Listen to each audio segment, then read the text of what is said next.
will be the next president in United States. Let's go to the video. In this year, November 3rd, voting begins for select the 46th President of the United States.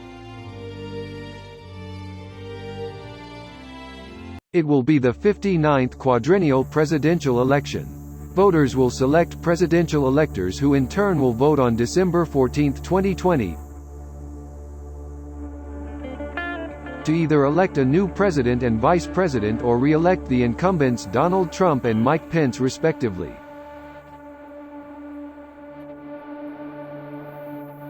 The series of presidential primary elections and caucuses were held from February to August 2020. This nominating process is an indirect election, where voters cast ballots selecting a slate of delegates to a political party's nominating convention, who then, in turn, elect their party's nominees for president and vice president. The Republican president is being challenged by Democratic Party nominee Joe Biden.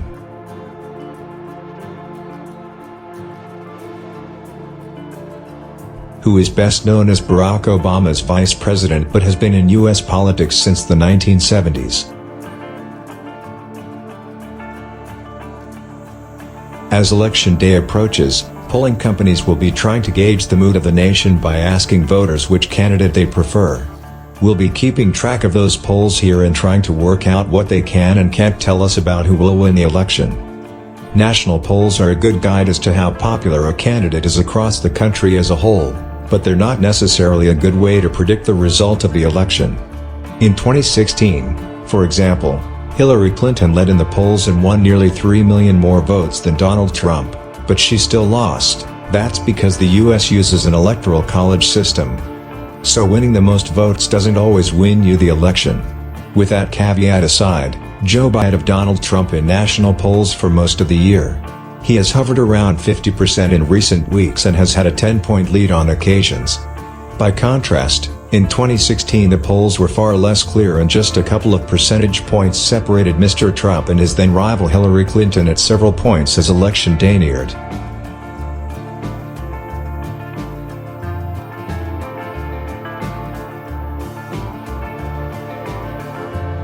As Mrs. Clinton discovered in 2016, the number of votes you win is less important than where you win them. Most states nearly always vote the same way, meaning that in reality there are just a handful of states where both candidates stand a chance of winning. These are the places where the election will be won and lost and are known as battleground states. In the Electoral College system the U.S. uses to elect its president, each state is given a number of votes based on its population. A total of 538 Electoral College votes are up for grabs, so a candidate needs to hit 270 to win. As the map above shows, some battleground states have a lot more Electoral College votes on offer than others, so candidates often spend a lot more time campaigning in them. At the moment, polls in the battleground states look good for Joe Biden.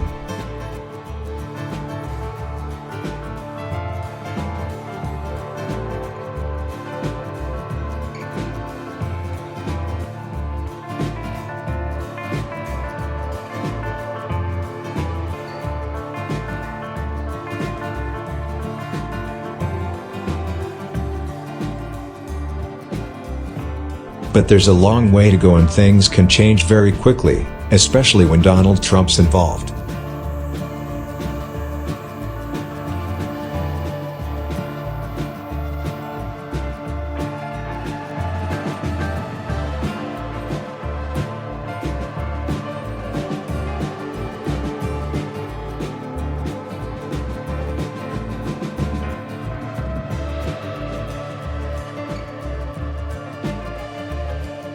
The polls suggest Mr. Biden has big leads in Michigan, Pennsylvania and Wisconsin, three industrial states his Republican rival won by margins of less than 1% to clinch victory in 2016. But it's the battleground states where Mr. Trump won big in 2016 that his campaign team will be most worried about. His winning margin in Iowa, Ohio and Texas was between 8 to 10% back then, but he's neck and neck with Mr. Biden in all three at the moment. Those poll numbers may help explain his decision to replace his re-election campaign manager in July and his regular references to fake polls. Betting markets, however, are certainly not writing Mr. Trump off just yet. The latest odds still give him about a 1 in 3 chance of winning on 3rd of November.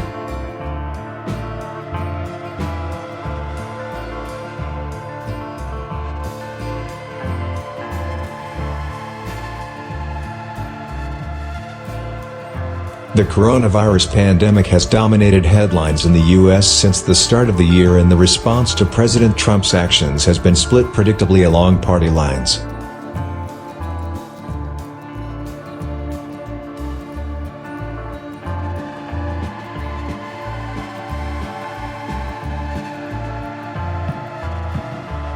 Support for his approach peaked in mid-March after he declared a national emergency and made $50 billion available to states to stop the spread of the virus.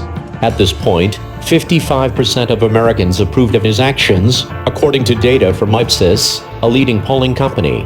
But any support yet from Democrats disappeared after that, while Republicans continued to back their president.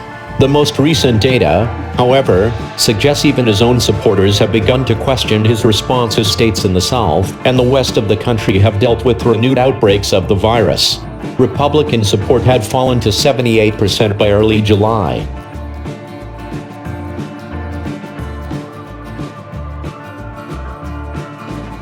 This may explain why he has been less optimistic about coronavirus recently, warning that the situation will get worse before it gets better. He also donned a face mask for the first time recently and called on Americans to wear them, saying they'll have an effect and show patriotism. One leading model produced by experts at the University of Washington predicts the death toll will have passed 250,000 by Election Day.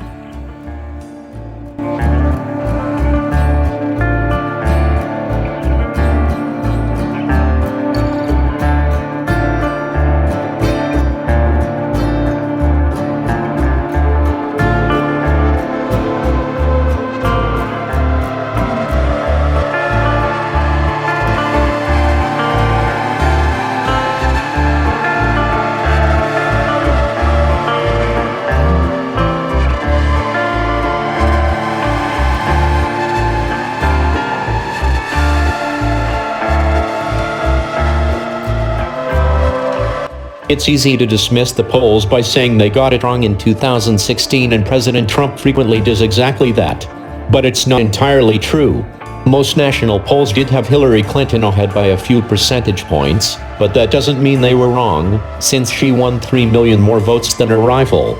Pollsters did have some problems in 2016, notably a failure to properly represent voters without a college degree, meaning Mr. Trump's advantage in some key battleground states wasn't spotted until late in the race, if at all.